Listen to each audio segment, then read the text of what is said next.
Unacademy. Let's crack it.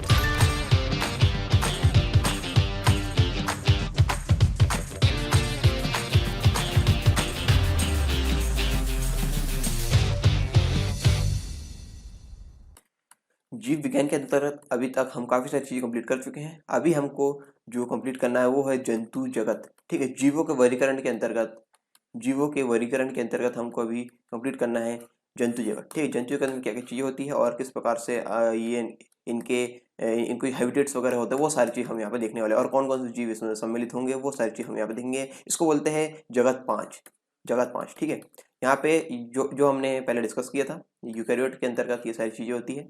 ठीक है, ये यूकैरियोट ये बहुकोशिकीय होते हैं। जो एनिमेलिया जगत के जो लोग हैं यानी जो जंतु वगैरह है वो। ठीक है, अनअकैडमी आपके लेकर आया है बहुत ही आकर्षक फ्री प्लान जो कि एमपीपीएससी और व्यापम के एग्जाम से संबंधित है। यदि आप फ्री प्लान लेना चाहते हैं तो आपको यहाँ पे मिलेगा 500 से ज़्यादा free live classes every week और डाउट क्लियरिंग सेशन भी आपको दिए जा रहे हैं। वीकली फ्री मॉक टेस्ट यहाँ पे चल रहे हैं। फ्री लाइव क्विज यहाँ पे चलती है, 20 से ज़्यादा क्वेश्चन यहाँ पे हर सब्जेक्ट को मिलाकर होते हैं। Daily T20 free live quiz यहाँ पे चलती है, 20 क्वेश्चन होते हैं, 20 मिनट में आपको इसका आंसर देने होते हैं। और 8 PM पे ये सीरीज चलती है और 8:30 बजे इसका एनालिसिस कराया जाता है टॉप एजुकेटर्स के द्वारा। इसका फायदा लेने के लिए आपको क्या करना है, इसका फायदा लेने आपको डाउनलोड करना है सिंपली अनअकैडमी लर्निंग ऐप। यहाँ पे एमपीपीएससी से संबंधित कोर्स यूज कीजिए, एमपीपीएससी जो आपका गोल सेलेक्ट कीजिए और यहाँ पे सरकार 10 आपको प्रोमो कोड यूज करना है इस प्लान को अनलॉक करने के लिए। याद रहे, सरकार 10 प्रोमो कोड यूज करने के बाद ही आप फ्री प्लान को अनलॉक कर सकते हैं।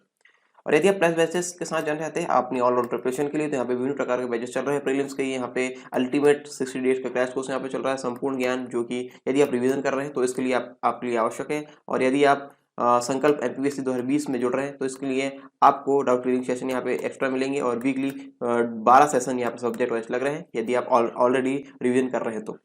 मेगा बैच स्टार्टिंग सून है यहाँ पे। और एमपीपीएससी की तैयारी आप शुरू से करना चाहते हैं तो 10 महीने का फाउंडेशन बैच यहाँ पे शुरू हो रहा है। यहाँ पे टेस्ट सीरीज वगैरह भी चलेगी। स्वप्न पूर्ति बैच उन लोगों के लिए है जो यहाँ पे 2019 का प्रीलिम्स क्वालिफाई किए हैं और अपने सपनों को साकार करके एमपीपीएससी की जो मुख्य परीक्षा है उसमें उत्तीर्ण होना चाहते हैं। इसमें साथ ही साथ आपको उत्तर लेखन का अभ्यास कराया जाएगा टॉप एजुकेटर्स के द्वारा। आप इन टॉप एजुकेटर्स द्वारा आप पढ़ सकते हैं, आप देख सकते हैं।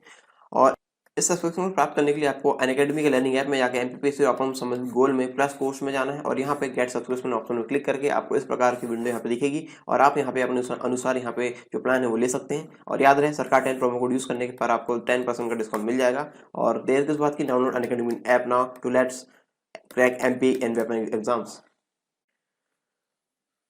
अब हम शुरू करते हैं जंतु जगत यानी किंगडम एनिमेलिया के बारे में। जंतु जगत कुछ एक कोशिकीय एवं अधिकांशतः बहुकोशिकीय यूकैरियोट्स जीवों की विविधतापूर्ण समूह है यानी मल्टी सेल्यूलर यूकैरियोट्स है। कैसे है मल्टी सेल्यूलर यूकैरियोट्स? यूकैरियोट्स आप समझते हैं जिनमें सेल ऑर्गेनेल्स वगैरह होते हैं यानी जो जिसमें कोशिकांग वगैरह होते हैं।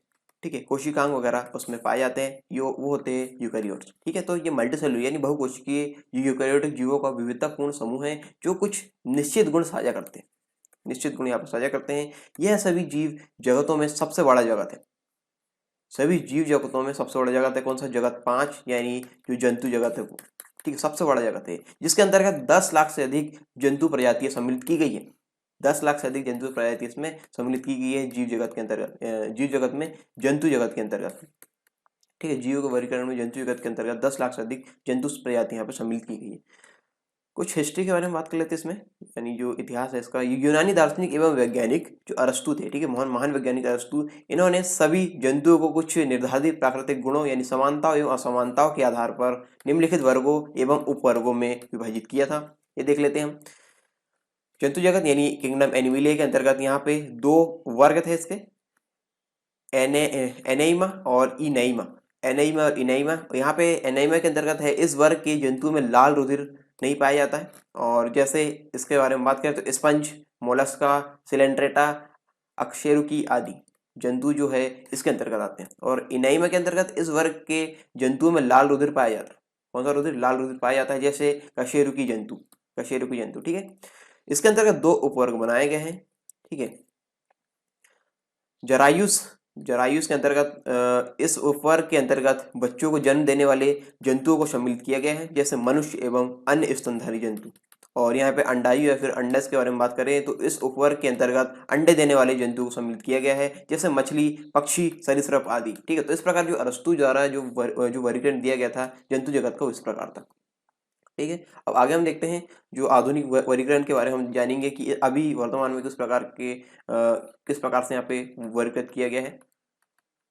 ठीक है, किस प्रकार से हम इसका अध्ययन करते हैं एनिमल्स का, यानी जो जंतु जगत है उसका। तो यहाँ पे दो मुख्य वर्ग यहाँ पे बनाए गए हैं इसके, नॉन कॉर्डेट्स और कॉर्डेट्स। ठीक है, दो वर्ग यहाँ पे बनाए गए हैं। इसके अंतर्गत आते हैं नॉन कॉर्डेट्स में प्रोटोजोआ, पोरिफेरा, सिलेंट्रेटा, प्लेटीहेल्मिन्थीस और एस्केहेल्मिन्थीस, और यहाँ पे एनिलिडा, ऑर्थोपोडा, मोलस्का, साइनोडर्मेटा, ये सारी चीजें इसके अंतर्गत है, यानी जो नॉन कॉर्डेट्स उसके अंतर्गत। और कॉर्डेट्स के अंतर्गत आते हैं फिशेस, एम्फीबियन, रेप्टाइल्स, बर्ड्स, और इसके अंतर्गत है मैमल्स, और मैमल्स के अंतर्गत है प्रोटोथेरिया, मेटाथेरिया और यूथेरिया। ये सारी चीजें यहाँ पे है। इस प्रकार से हम पढ़ने वाले हैं इस जगत के बारे में। ठीक है, तो इस जगत में ये सारी चीजें हम पढ़ने वाले हैं, सारे जीवों के बारे में। यहाँ पे जो नॉन कॉर्डेट्स है वो क्या होता है ये हम जान लेते हैं पहले। नॉन कॉर्डेट्स, इसमें नोटोकॉर्ड्स नहीं होते, नोटोकॉर्ड्स इसमें नहीं होते हैं, यानी जो बैकबोन जैसे चीज, बैकबोन टाइप की चीज रहती है उसमें नहीं होते, जिसके अंदर इसके अंदर सॉफ्ट टिश्यूज होते हैं। ठीक है, तो ये इस टाइप की सॉफ्ट टिश्यूज इसमें नहीं पाए जाते। क्यों? क्योंकि इसमें जो नोटोकॉर्ड्स वो नहीं होते हैं। और यदि बात करें कॉर्डेट्स की, तो कॉर्डेट्स में ये नोटोकॉर्ड्स होते हैं, जिसके अंदर बैकबोन टाइप की चीजें होती है और इसके अंदर सॉफ्ट टिश्यूज पाए जाते हैं। ठीक है, इनमें fishes, amphibians, reptiles, birds, mammals वगैरह, इनमें हमको देखने को मिल जाएंगे नोटोकॉर्ड्स वगैरह। ठीक है, यहाँ पे और चीजें जानने को है। यहाँ पे जो प्रोटोजोआ है वो एक कोशिकीय है। ठीक है, इसमें एक कोशिका होती है। और यहाँ पे बात करें तो नॉन कॉर्डेट्स में, तो यहाँ पे बहुत सारे फाइलम्स हैं, फाइलम यानी संघ। ठीक है, संघ यहाँ पे देखने को मिलेंगे। जैसे जैसे हम आगे बढ़ेंगे वैसे आपको ये सारी चीज़ क्लियर होती है कि यहाँ पे जो इंट्रोडक्शन है वो हम यहाँ पे अभी देख रहे हैं किस प्रकार से चीज़ आगे चलने वाली है। ठीक है, तो यहाँ पे प्रोटोजोआ एक कोशिका होता है, एक कोशिकीय होता है इसमें। ये एक कोशिकीय जीव है प्रोटोजोआ। इसके बाद यदि बात करें यहाँ से लेके पोरिफेरा से लेके हम ये मैमल्स तक, यदि ये सारी चीज़ें काउंट करें तो ये सारे होते हैं मेटाजोआ, यानी बहुकोशिकीय जीव हैं। ठीक है, प्रोटोजोआ यानी ये है एक कोशिकीय जीव, और ये सारे हैं मेटाजोआ। यहाँ पे हम एक वर्गीकरण इस प्रकार से भी देख सकते हैं, जंतु का आधुनिक वर्गीकरण के अंतर्गत इस प्रकार से भी किया जाता है। उपजगत प्रोटोजोआ यानी सब किंगडम प्रोटोजोआ, और उपजगत मेटाजोआ यानी सब किंगडम मेटाजोआ। ठीक है, मेटाजोआ के अंतर्गत ये सारी चीजें हमने जो देखे ना अभी, ये पोरिफेरा से लेके मैमल्स तक, ये पोरिफेरस, सेलेंट्रेटा और ये सारी चीजें, मोलस्का वगैरह, यहाँ से फिशेस से लेके मैमल तक, ये है मेटाजोआ। ठीक है, और जो प्रोटोजोआ है वो एक कोशिकीय होता है। इसके अंतर्गत जो चीजें आएगी वो हम देखने वाले हैं। उपजगत प्रोटोजोआ के बारे में बात करते हैं, यानी सब किंगडम प्रोटोजोआ के बारे में बात करें तो इसके अंतर्गत हम देख सकते हैं अमीबा और पैरामीशियम जैसे जीव आते हैं। और यहाँ पे ये एक कोशिकीय जीव है, और ये यूकैरियोट्स होते हैं। ठीक है, यूकैरियोट्स आप समझ सकते हैं, इसमें जो कोशिकीय अंगक वगैरह रहते हैं वो इसमें होते हैं। कोशिकीय अंगक वगैरह यहाँ पाए जाते हैं। हम आगे इसके बारे में बात करें तो प्रोटोजोआ जो शब्द है, प्रोटोस प्रारंभिक तथा जोन जंतु, तो यहाँ पे समझिए प्रोटोस यानी प्रारंभिक तथा जोन जंतु, प्रोटोजोआ है। प्रोटोस और जोन नाम है दो शब्दों का संयुक्त रूप है, यानी दो शब्दों से मिलकर ये बना है। प्रोटोजोआ शब्द का सर्वप्रथम प्रयोग 1818 ईस्वी में जर्मन जीव विज्ञानी जॉर्ज ऑगस्ट गोल्डकस, किसने किया है? जो जर्मन जीव विज्ञानी जॉर्ज ऑगस्ट गोल्डकस द्वारा प्रयोग किया गया था। और प्रोटोजोआ वर्ग के कुछ जीव प्रकाश संश्लेषण यानी फोटोसिंथेसिस करने में सक्षम होते हैं, इसलिए उन्हें प्रोटोफाइटा प्रोटोफाइटा अर्थात प्रारंभिक पादप भी कहा जाता है। ठीक है, इसमें कुछ जीव जो रहते हैं प्रकाश संश्लेषण करने में सक्षम रहते हैं, इसलिए इन्हें प्रोटोफाइटा या अर्थात प्रारंभिक पादप भी कहा जाता है। प्रोटोजोआ जंतु लगभग सभी प्रकार के पर्यावास हो, यानी इंग्लिश में से बोली हैबिटेट्स में स्वतंत्र जीवी, फ्री लिविंग, सहजीवी, सिम्बायोटिक, परजीवी, पैरासाइट तथा सहभोजी कोमेंसल के रूप में पाए जाते हैं। इतने टाइप से ये पाए जाते हैं, यानी जो परजीवी होते हैं स्वतंत्र जीवी के अंतर्गत भी देख सकते हैं, सहजीवी वगैरह भी इसमें देखे जा सकते हैं, और सहभोजी भी इसमें देखे जा सकते हैं। इस प्रकार यहाँ पे इस प्रकार ये जीव यहाँ पे दिए गए हैं जो प्रोटोजोआ के अंतर्गत आते हैं। यूग्लिना, पैरामीशियम वगैरह यहाँ पे दिया, अमीबा और सेंटर वगैरह यहाँ पे है, तो ये उपजगत प्रोटोजोआ के अंतर्गत आते हैं। और भी सारे जीव हैं, हम आगे एक एक करके इसके बारे में देखते आएंगे। जो जो इम्पोर्टेंट है उसके बारे में पढ़ेंगे, और जो बहुत ज़्यादा पूछेगा एग्जाम वगैरह में या आने की संभावना है वो हम देखने वाले हैं।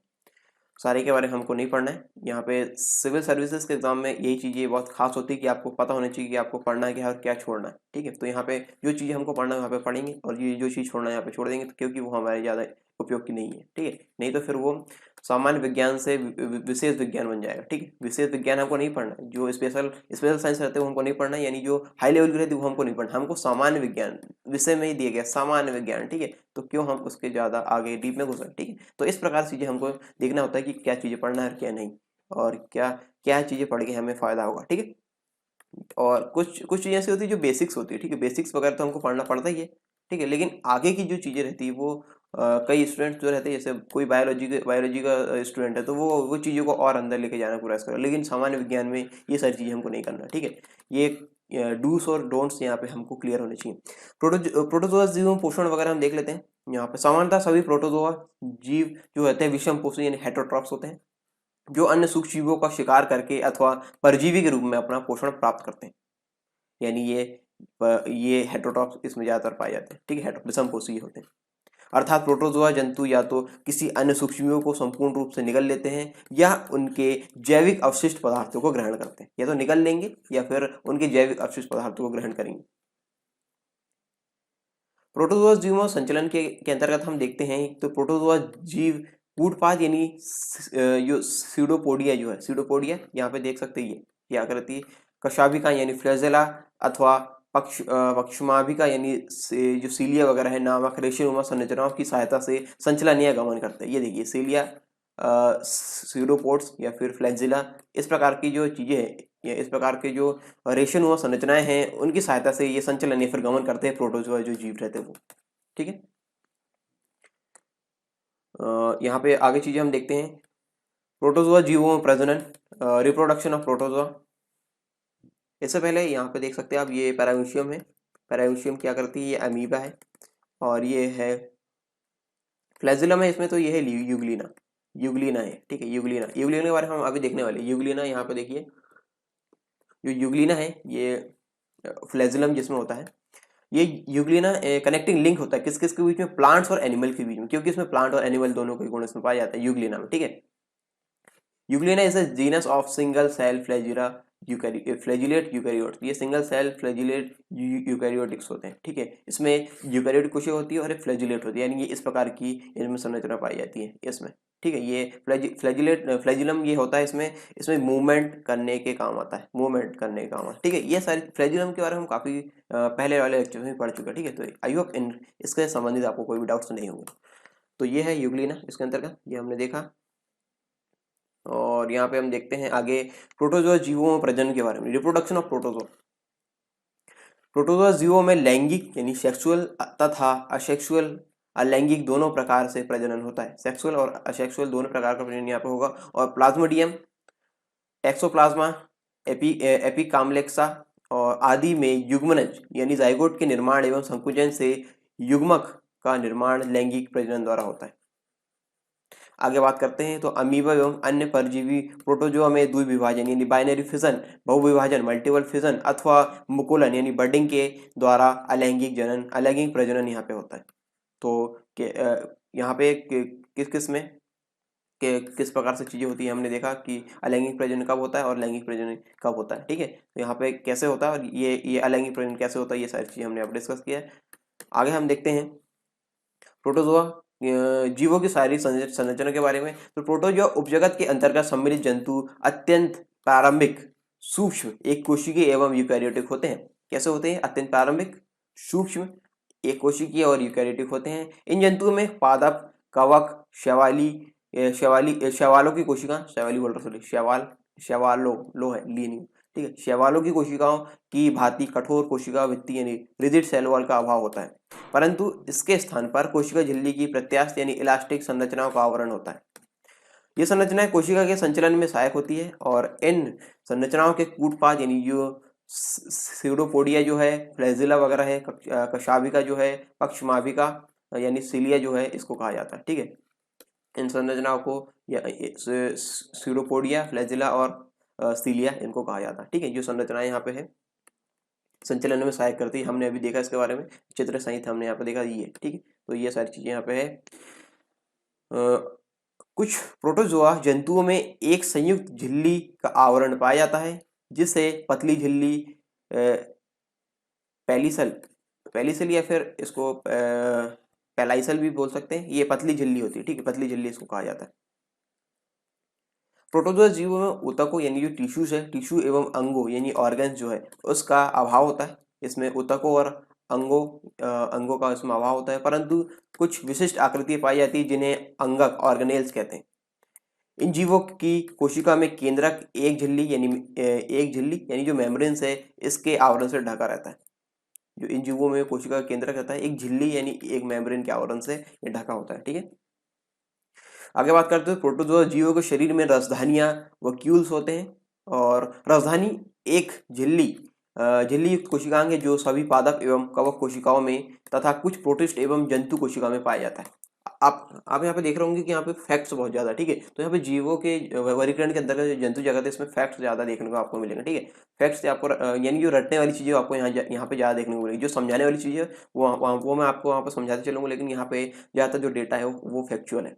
तो इसमें आपको बार बार इसको रिपीट करना होगा, तब जाकर आपको ये सारी चीजें समझ में आएगी, ठीक है। यानी जो ये सारी चीजें आप याद रख पाएंगे तब ये काम यहाँ पे बनने वाला है। आगे बात करते हैं इसमें, तो राजधानियों में बंद कोष्ठक एनक्लोज्ड कंपार्टमेंट स्थित होते हैं जिनमें जल, वाटर, जैविक अजैविक अणु यानी बायोलॉजिकल और नॉन बायोलॉजिकल मॉलिक्यूल्स तथा एंजाइम्स भरे होते हैं। इन राजधानियों का निर्माण अनेक तरल युक्त सूक्ष्म कोष्ठकों के मिलने से होता है जिन्हें पुटिका कहते हैं। इंग्लिश में वेसाइल्स कहते हैं, वेसाइल, ठीक है, वेसाइल, या फिर इसका प्रोनाउंसिएट शायद कुछ और भी हो सकता है, मैं इसे वेसाइल पढ़ रहा हूँ। इसको हिंदी में बोलेंगे पुटिका, इसको बोलेंगे पुटिका, ठीक है। आगे देखते हैं इसके बारे में, तो रोग उत्पन्न करने वाले प्रोटोजोआ जीव के बारे में हम पढ़ लेते हैं क्योंकि ये एमसीक्यू वगैरह में ज़्यादातर पूछे जाते हैं, ठीक है। और आपसे ये उत्तर लेखन मतलब जो मेंस परीक्षा है वहाँ पे भी पूछे जा सकते हैं इस प्रकार की चीज़ें। आप बताइए, या फिर लिस्ट बनाने को आ सकती है, या फिर आप वहाँ पे जो एमसीक्यू वगैरह जब रहेंगे तो वहाँ पे मैच करने को आ जाएगा, ठीक है। तो इस प्रकार से कई सारे क्वेश्चन यहाँ से बन सकते हैं। प्रोटोजोआ जीव के बारे में यहाँ पे दिया है, और यहाँ पे उससे संबंधित रोग क्या रोग उनसे संबंधित हो तो ये हम देख लेते हैं। Plasmodium फेल्सिपेरम, P malariae, P oval, P vivax, इससे संबंधित रोग होते हैं मलेरिया जैसी चीजें इसमें होती है। और एंट अमीबा हिस्टोलिटिका, इससे संबंधित रोग होते हैं पेंचिस, एमोबिक डाइसेंट्री, एंटमीबा जिनजिवेलिस, इससे होता है पायरिया वगैरह रोग इससे होते हैं। ट्रिपेनोसोमा गैम्बियंस, इससे जो रोग होते हैं सुषुप्त रोग यानी जो स्लीपिंग सिकनेस वगैरह रहती है इससे होते हैं। गैम्बियन ज्वर इंग्लिश में इसे गैम्बियन फीवर बोलेंगे, गैम्बियन ज्वर वगैरह इससे होते हैं, यानी इससे संबंधित रोग ये है। लीशमेनिया डोनोवानी, इससे होते हैं काला बाजार, जो रोग है काला बाजार है, और ब्लैक फीवर इसको बोलते हैं। टैक्सोप्लाज्मा गोंडाई, इसमें टैक्सोप्लाज्मोसिस, ज्वर, शरीर दर्द, थकान आदि ऐसे रोग होते हैं इसमें, ठीक है। ट्रिपेनोसोमा ब्रुसई रोडिसियंस से अफ्रीकन ट्रिपेनोसोमियासिस होता है, ये रोग होते हैं, ठीक है। इस प्रकार से ये प्रोटोजोआ है, और यहाँ पे इससे संबंधित रोग, तो ये आपको याद करने की आवश्यकता है। इसका स्क्रीनशॉट ले लीजिए, ठीक है। आप इसका स्क्रीनशॉट ले सकते हैं, या फिर आप यदि हैंड रिटन नोट्स बना रहे हैं तो आप इसके लिस्ट बना सकते हैं, ठीक है। लिस्ट आप बना लीजिए वीडियो को पॉज करके, तो आपको काफ़ी सारी चीज़ें यहाँ पे क्लियर हो जाएगी, ठीक है। काफ़ी सारे जो प्रोटोजोआ है उससे संबंधित रोग है ये आपको याद हो जाएंगे। या फिर यदि आप ऑनलाइन अपने नोट्स लेते हैं एवरनोट, वन नोट वगैरह चीज़ों में, या फिर और किसी अन्य माध्यम से ऑनलाइन नोट लेते हैं तो आप इसका स्क्रीनशॉट ले सकते हैं। और यदि स्क्रीनशॉट लेना है तो आप वीडियो को पॉज कीजिए, वीडियो पॉज करके आप स्क्रीनशॉट ले सकते हैं, ठीक है। तो ताकि ये चीज़ें क्लियर रहें। तो आगे हम जानते हैं इसके बारे में। और यूग्लिना वगैरह तो हम पढ़ चुके हैं, ठीक है। यूग्लिना मैं आपको समझा दिया हूँ, ठीक है। तो आगे जानने का भी कुछ नहीं है इस लेक्चर में। ये सारी चीज़ें हम यहाँ पर डिस्कस किए हैं। इसमें क्या क्या चीज़ें हम डिस्कस किए हैं कि किस प्रकार से जंतु जगत के बारे में हम पढ़ने वाले हैं, और कैसा वर्गीकरण यहाँ पे होता है, अरस्तु जी द्वारा कैसा वर्गीकरण किया गया, नॉन कॉर्डेट्स और कॉर्डेट्स क्या होते हैं, और जो एक कोशिकीय और जो बहुकोशिकीय यानी जो प्रोटोजोआ और मेटाजोआ से संबंधित क्या क्या चीज़ें यहाँ पे है, क्या क्या चीज़ें हमको पढ़ना है, यूकैरियोट्स वगैरह जो होते हैं, और प्रोटोजोआ जीवों में पोषण वगैरह किस प्रकार से, प्रोटोजोआ जीवों में संचलन कैसे होता है, प्रोटोजोआ जीवों में प्रजनन वगैरह कैसे होता है, प्रोटोजोआ जीवों में शारीरिक संरचना कैसी होती है, और यहाँ पे बहुत सारी चीज़ें हमने इसके अंतर्गत देखे और रोग उत्पन्न करने वाले प्रोटोजीव के बारे में देखे, उससे संबंधित रोग भी हमने यहाँ पे देखे। ठीक है, और यूग्लिना के बारे में यहाँ पे पढ़े। ठीक है, जो कनेक्टिंग लिंक होती है between plants and animals, plant और एनिमल के बीच में कनेक्टिंग लिंक होती है यूग्लिना। ठीक है, तो ये सारी चीज़ें हमने पढ़े। अब जो अगले टॉपिक्स आएंगे उसमें हम देखेंगे मेटाजोआ के बारे में, यानी पोरीफेरा शुरू करेंगे। ठीक है, हम कोशिश करते हैं कि पोरीफेरा से लेकर यहाँ तक एक अगला जो लेक्चर है वहाँ पे कंप्लीट हो जाए, और जो अगले लेक्चर यानी इसमें हम बहुत कम पार्ट बनाएं। ठीक है, क्योंकि पार्ट ज़्यादा हो जाता है फिर समस्या होती है, लेकिन पार्ट ज़्यादा होने से एक फ़ायदा ये होता है कि आपको अच्छे से समझ में आता है। ठीक है, छोटी छोटी चीज़ों में हम उसको बांट देते हैं तो हमारे लिए समझना आसान हो जाता है। यदि मैं इन सारी चीज़ों को इकट्ठे यदि बता दूंगा तो वहाँ पे भी समस्या जाएगी कि आप इकट्ठा उसमें कैच नहीं कर पाएंगे। ठीक है, तो ये सारी समस्या यहाँ पे होती है, तो इनको ध्यान में रखते हुए ये पार्ट्स वगैरह बनाए जाते हैं। तो जैसे भी यहाँ पे जैसा भी सॉल्यूशन यहाँ पे निकले उसके अनुसार हम यहाँ पे देख लेंगे इसको, और यदि पार्ट्स में इसको इकट्ठा करना है तो मैं देख लूँगा, या फिर इकट्ठा यदि मुझे लगेगा कि आपको ज़्यादा हो जाएगा ये सारी चीज़ें तो मैं इसको पार्ट्स में ला दूंगा। उसके बाद हम कोऑर्डिनेट्स वगैरह पढ़ लेंगे। ठीक है, मेटाजो के अंतर के कोऑर्डिनेट्स वगैरह हम देखने वाले हैं, fishes, amphibians, reptile, birds, mammal वगैरह ये सारी चीज़ें हम पढ़ने वाले हैं। ठीक है, तो अभी के लिए बस इतना ही। आई होप ये टॉपिक्स आपको समझ में आए होंगे। चलिए इसको खत्म करते हैं। तो ये थे आज के जीव विज्ञान से संबंधित टॉपिक्स।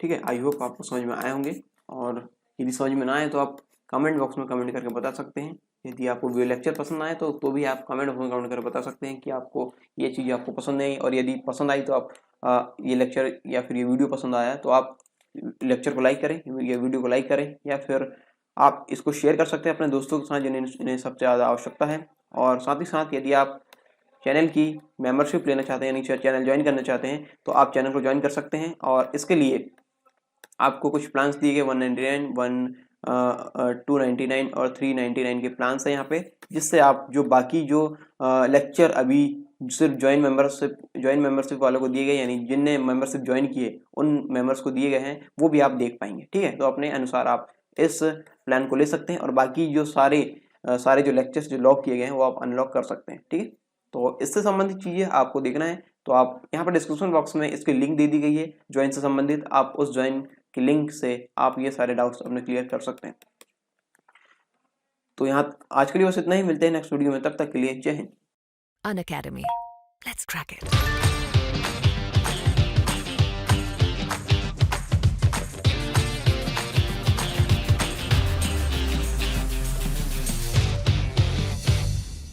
अनअकैडमी आपके लेकर आया है बहुत ही आकर्षक और फ्री प्लान, जो कि एमपीपीएससी और व्यापम के एग्जाम से संबंधित है। यदि आप फ्री प्लान लेना चाहते हैं तो आपको यहाँ पे मिलेगा 500 से ज़्यादा free live classes every week, और डाउट क्लियरिंग सेशन भी आपको दिया जा रहा है। वीकली फ्री मॉक टेस्ट यहाँ पे चल रहे हैं, फ्री लाइव क्विज यहाँ पे चलती है, 20 से ज़्यादा क्वेश्चन यहाँ पे हर सब्जेक्ट को मिलाकर होता है। Daily T20 free live quiz यहाँ पे चलती है, 20 क्वेश्चन होते हैं, 20 मिनट में आपको इसका आंसर देने होते हैं, और 8 PM पे ये सीरीज चलती है, और 8:30 बजे इसका एनालिसिस कराया जाता है टॉप एजुकेटर्स के द्वारा। इसका फायदा लेने के लिए आपको क्या करना है, इसका फायदा लेने आपको डाउनलोड करना है सिंपली अनअकैडमी लर्निंग ऐप। यहाँ पे एमपीपीएससी से संबंधित कोर्स यूज कीजिए, एमपीपीएससी जो आपका गोल सेलेक्ट कीजिए, और यहाँ पे सरकार 10 आपको प्रोमो कोड यूज करना है इस प्लान को अनलॉक करने के लिए। याद रहे, सरकार 10 प्रोमो कोड यूज करने के बाद ही आप फ्री प्लान को अनलॉक कर सकते हैं।